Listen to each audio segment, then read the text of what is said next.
wolf tones and wolf notes in your guitar. What are you going to do about it? Wolf notes. Woo!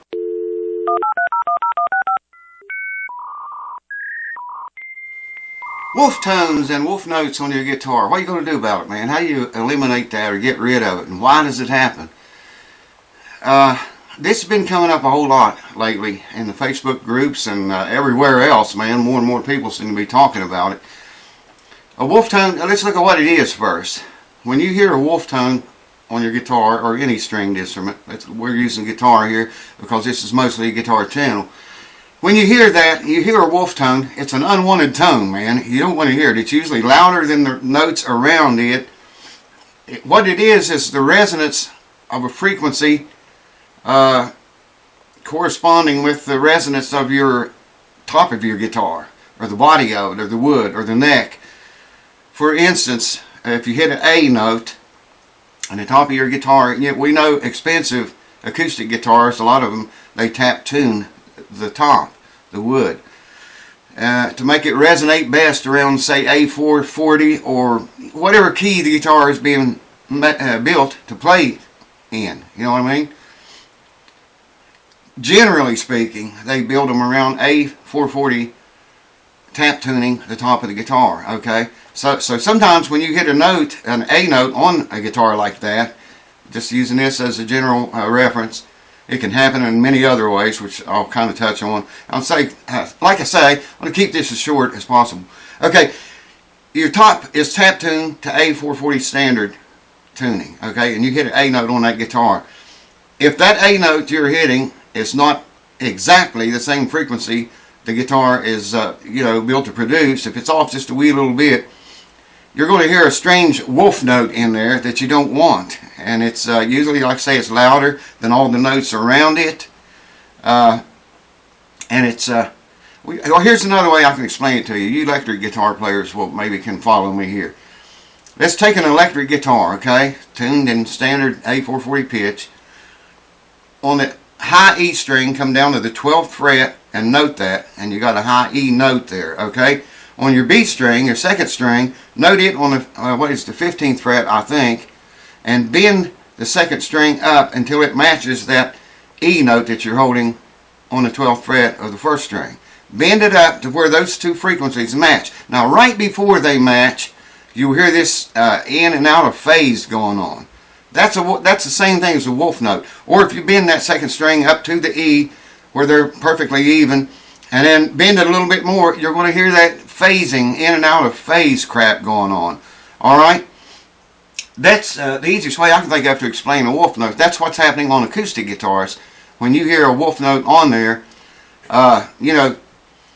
it could be like two frequencies almost the same, but just not quite, Now, how do we get rid of it? Well, they make, believe it or not, they make wolf tone eliminators, or wolf note dampeners. Search Google for either one of those, you'll see what I mean. There are little devices that you can put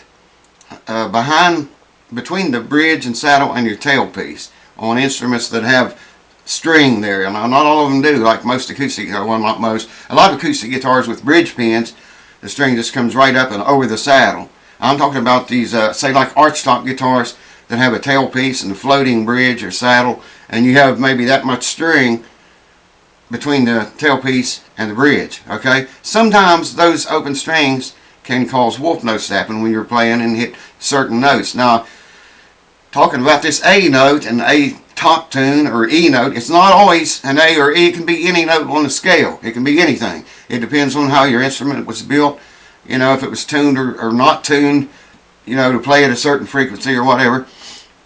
Wolf notes generally will happen on every single instrument out there. Somewhere. You got to get in there and find it, man. And sometimes you find it and you don't want to find it. I mean, you don't want it happening, Say it's on a note you play a lot.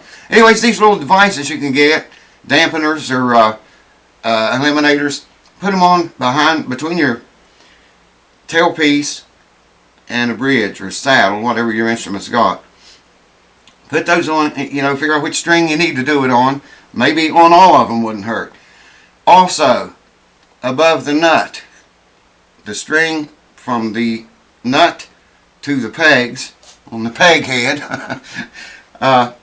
Those areas, you know, some of them's got quite a bit of a lengthy string up there above the nut, okay? People say, well, anything above the nut don't matter. Well, yeah, it does, man. Why do you see all these people tying rags or hair ribbon, hair ties or socks or whatever around that? It's to kill those wolf notes. They have found if you get on a wolf note, I was going to say on an acoustic guitar, but it's pretty bad on electric guitars too. It'll drive you crazy, man. It will drive you insane. And you've got to find it. You can even, as little as adjusting your truss rod a little bit, tightening it or loosening it, just a crack on the wrench, sometimes that'll get rid of the wolf note. Maybe you'll find another one somewhere else, but it'll get rid of the biggest one. You know, just little things like that. String gauge. Sometimes you can change the gauge string that you use.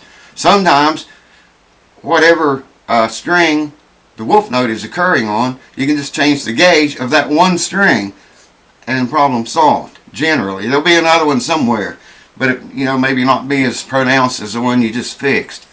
And there's a lot of things that you can do like that. I don't know if these wolf note eliminators or dampeners or whatever they're called work. I assume they do, because, you know, anytime you have string, that much string between your tailpiece and bridge, you're going to get some noise out of that when you're playing the instrument normally. Same with above the nut. You're going to get some noise from that unless you dampen it with a sock or an old rag or something, you know, to put up there and not let those strings ring out. I was working on an electric guitar, and I think it was the E string. I think above the nut, you could hit that note with your pick above the nut, between the nut and the peg, and it was the D note, if I remember right.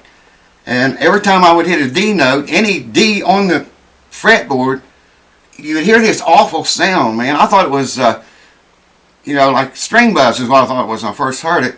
But it kind of fluctuates, like I was telling you, down on electric guitar when you bend the second string up to match the first, to match that E note you're holding at the 12th fret. It's kind of like that.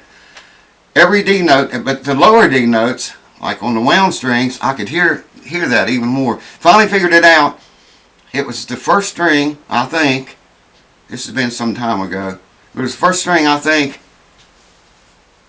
between the nut and the peg. You could hit it was the D note, and that was ringing every time I would hit a lower D note. It did it on the high D notes too.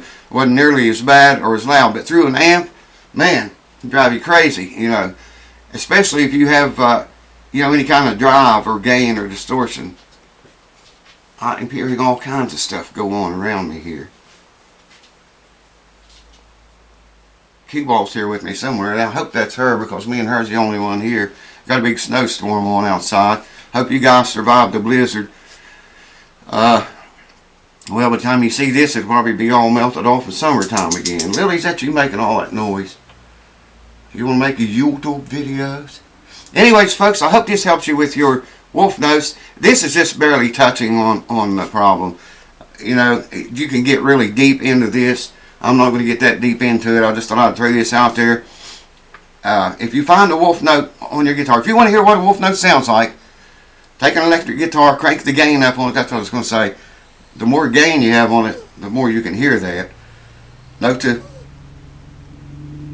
high E string. There's all kind of crap going on, man. It's a house that never sleeps. What do you expect? Note the first E string, the high E, at the 12th fret. That'll be an E note. And note your second string, I think, at the 15th fret. And bend that second string up to match the frequency of the first string noted at the 12th fret, the E note. Right before you get to where they match, you're going to hear that phasing in and out of phase. It's a funky noise, man. And it'll do it until you bend all the way up and match those two notes, you know, identically as you can.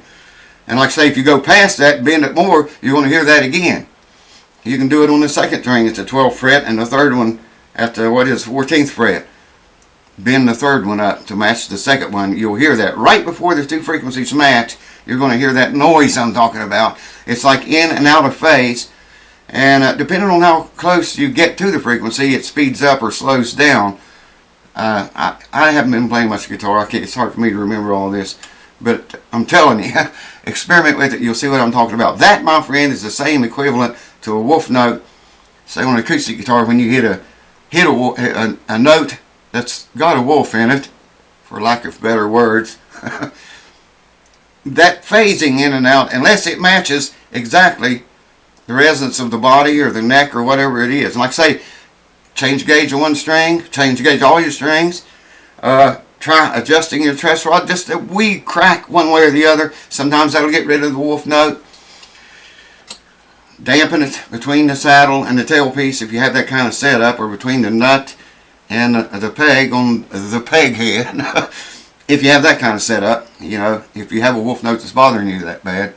If you find one, it'll be louder. Usually it's louder than all the rest, and it'll bother you pretty bad. It'll bother you that bad, you know, if you're playing quality music, or want to play quality music, or recording. You don't want wolf notes in your recording.